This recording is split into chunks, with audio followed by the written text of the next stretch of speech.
कुछ देश नक्शे पर होते हैं और कुछ दिल में बस जाते हैं। उज्बेकिस्तान उन्हीं में से एक है। यहाँ की सुबह इतिहास की खुशबू लिए आती है और रातें अनकहे जज्बातों में भीगी होती हैं। क्या आप जानते हैं कि यहाँ एक गांव में रेगिस्तान में बर्फ गिरती है, या एक मस्जिद है जहां बिना स्पीकर के आवाज मीलों तक जाती है। लेकिन ये वीडियो सिर्फ फैक्ट्स नहीं, आपको उस उज्बेकिस्तान में ले जाएगा जो टूरिस्ट कैमरों से छिपा रहता है। हर परंपरा, हर चेहरा एक कहानी कहता है, और इस वीडियो का अंत शायद आपको अंदर तक झकझोर दे। इसी तरह की और रहस्यमयी जानकारी प्राप्त करने के लिए हमारे चैनल ट्रू हिस्ट्री को आज ही सब्सक्राइब करें और बेल आइकॉन को प्रेस करें। यहाँ सुबह की शुरुआत होती है चाय और नान ब्रेड के साथ, जो तंदूर में ताजा बना होता है।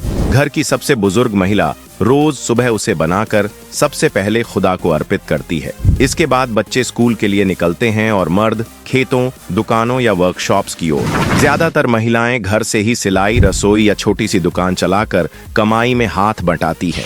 दोपहर में पूरा परिवार भले साथ न खाए, लेकिन शाम की चाय और रात का खाना, ये सभी के लिए अनकहा नियम है कि सब साथ बैठेंगे।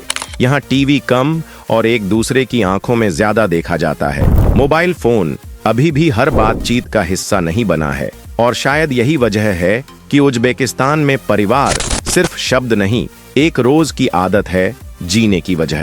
ताशकंद के लोकल बाजारों में आपको ऐसे फल मिलेंगे जिनके नाम भी आपने कभी नहीं सुने होंगे। गांवों में आज भी घोड़ों पर खेले जाने वाले पारंपरिक खेल कुकपार या बुजकशी होते हैं, जिसमें खिलाड़ी बकरी के शरीर को पकड़कर गोल तय सीमा तक ले जाने की कोशिश करते हैं। यह खेल सिर्फ ताकत नहीं, रणनीति और टीम वर्क की मिसाल होता है। यह सब कुछ उस उज्बेकिस्तान को दिखाता है जो किताबों से कहीं अलग है, जहां हर परंपरा में एक कहानी है और हर कहानी में एक धड़कन। उज्बेकिस्तान और भारत का रिश्ता कोई आज का नहीं है, ये वो नर्म धागा है जो इतिहास, संस्कृति और दिलों से बंधा है। बाबर, जो मुगल वंश का संस्थापक था, यहीं अंदीजान का था, और उसने भारत को सिर्फ जीता नहीं बल्कि यहाँ की तहजीब में खुद को घोला। आज भी उज्बेकिस्तान की पुरानी हवेलियों में मुगल शैली की झलक दिखती है, और जब कोई उज्बेक गाइड कहता है ये दीवारें बाबर को जानती हैं, तो उसकी आंखों में अपने इतिहास के लिए गर्व होता है। बॉलीवुड यहाँ सिर्फ सिनेमा नहीं, एक जज्बा है। आपको सड़क किनारे दुकानों पर शाहरुख खान के पोस्टर दिखेंगे, और उज्बेक लड़कियां कभी कभी डांडियां सीखने की कोशिश करती मिल जाएंगी।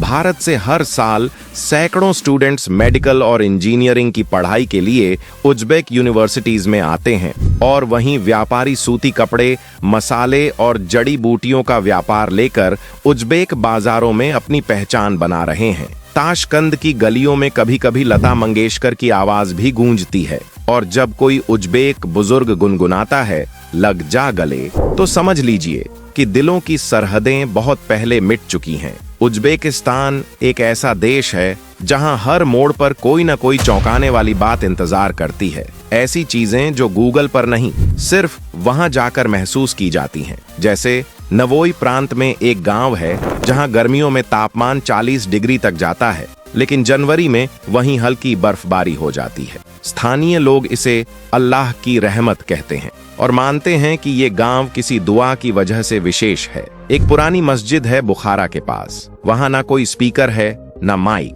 लेकिन जब इमाम अजान देता है तो उसकी आवाज मस्जिद की चार दीवारी से बहुत दूर तक गूंजती है। कोई इसे वास्तुकला का चमत्कार मानता है, तो कोई इसे आध्यात्मिक ऊर्जा का असर। और फिर हैं वहां के लोकल टैक्सी ड्राइवर, बिना जीपीएस, बिना किसी मैप के, बस आंखें और दिल से रास्ते पहचानते हैं। एक ड्राइवर ने कहा, हमने सड़कों को नहीं देखा, उन्हें महसूस किया है। यहाँ टेक्नोलॉजी नहीं, भरोसा चलता है, और शायद इसीलिए उज्बेकिस्तान हर बार आपको चौंकाता नहीं, छू जाता है। टूरिस्ट कैमरे में सिर्फ स्मारक कैद करते हैं, लेकिन जो असली उज्बेकिस्तान है वो इन दीवारों के पीछे बसता है।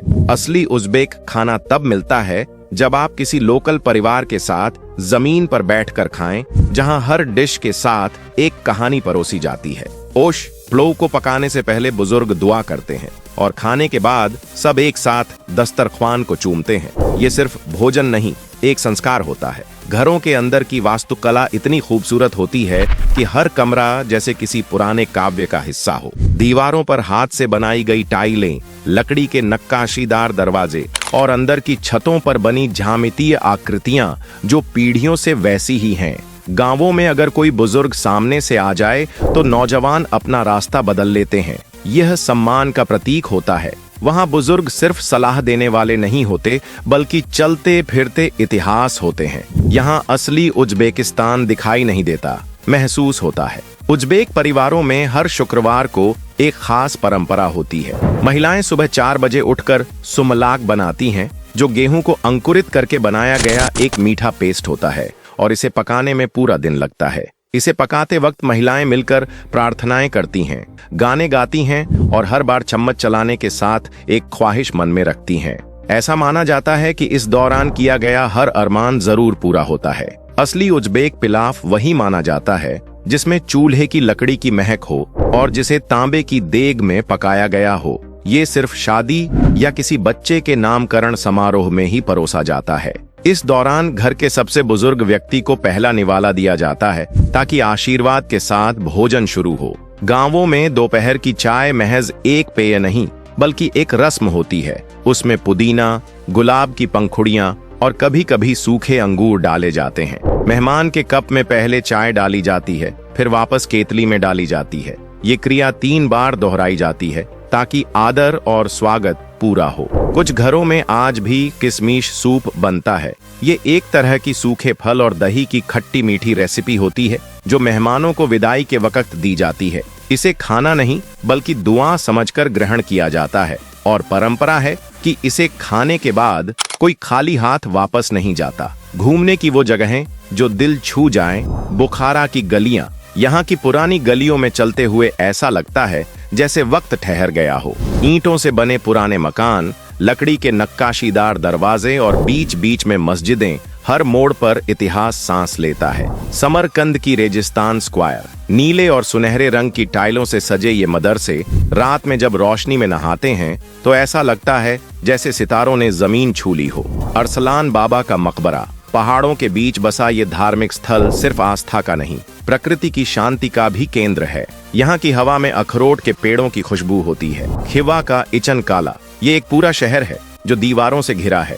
यूनेस्को की वर्ल्ड हेरिटेज साइट। अंदर जाते ही लगेगा जैसे आप 17वीं सदी में पहुंच गए हों। चारवाक लेक, ये एक आर्टिफिशियल झील है जो पहाड़ों के बीच चमकती है जैसे पन्ना।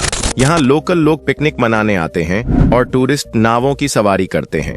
नुक्स का सेविट्स्की म्यूजियम, अगर आप कला पसंद करते हैं तो ये जगह किसी खजाने से कम नहीं। सोवियत दौर की बैन की गई पेंटिंग्स का सबसे बड़ा संग्रह यहाँ है। उज्बेकिस्तान की वो डिशेज जिनका स्वाद जुबान नहीं भूलेगी। प्लोव उज्बेकिस्तान की नेशनल डिश मानी जाती है। चावल, भुना हुआ मटन, गाजर और लहसुन के साथ लकड़ी के चूल्हे पर बनी ये डिश हर शुक्रवार को बड़े प्यार से बनाई जाती है। एक मजेदार बात यह है कि कुछ जगहों पर इसे इतना बड़ा पकाया जाता है कि उसमें पूरा बकरा एक साथ डाल दिया जाता है। शाशलिक, यह मटन या चिकन की सींख कबाब जैसी डिश होती है जो लकड़ी की आग पर ग्रिल की जाती है। इसे प्यासे प्यासे खट्टे प्याज और ब्रेड के साथ परोसा जाता है और ये हर बाजार की पहचान है। लागमन, एक थिक नूडल सूप जिसमें ढेर सारी सब्जियां, मीट और मसाले होते हैं। इसे चीनी और मध्य एशियाई फ्यूजन का स्वाद कहा जा सकता है। खास तौर पर सर्दियों में लोग इसे खाने के बाद कंबल नहीं, सिर्फ मुस्कान ओढ़ते हैं। माउंटी, ये बड़े साइज की उबली हुई दमपुख्त मोमोज की तरह होती है जिनके अंदर कीमा भरा होता है। इसे दही या स्पाइसी सॉस के साथ खाया जाता है और माना जाता है कि असली स्वाद तभी आता है जब ये घर की दादी के हाथों से बनी हो। नॉन ब्रेड, यहाँ की रोटी सिर्फ खाना नहीं, एक परंपरा है। गोल और मोटी रोटी के बीच में फूल जैसा डिजाइन होता है और इसे हर खाने के साथ खाया जाता है। पुराने उज्बेक घरों में इसे कभी उल्टा रखना मना है, इसे अपशगुन माना जाता है। चक्का और सुमालक, चक्के जैसा खट्टा दही और गेहूं से बना सुमालक, ये मिठास और परंपरा का मेल है। सुमालक को सिर्फ खास त्योहारों पर ही बनाया जाता है और पूरी रात औरतें मिलकर इसे पकाती हैं, गाने गाते हुए। अगर इस वीडियो ने आपको कुछ महसूस कराया हो तो एक लाइक जरूर कीजिए। अगर ये कहानियां आपके दिल तक पहुंची हों तो किसी अपने से शेयर कीजिए। और अगर आप चाहते हैं कि ऐसी ही जज्बाती अनकही यात्राएं आपके स्क्रीन तक बार बार आती रहें, तो सब्सक्राइब जरूर कीजिए, क्योंकि अगली कहानी शायद आपके दिल से जुड़ी हो।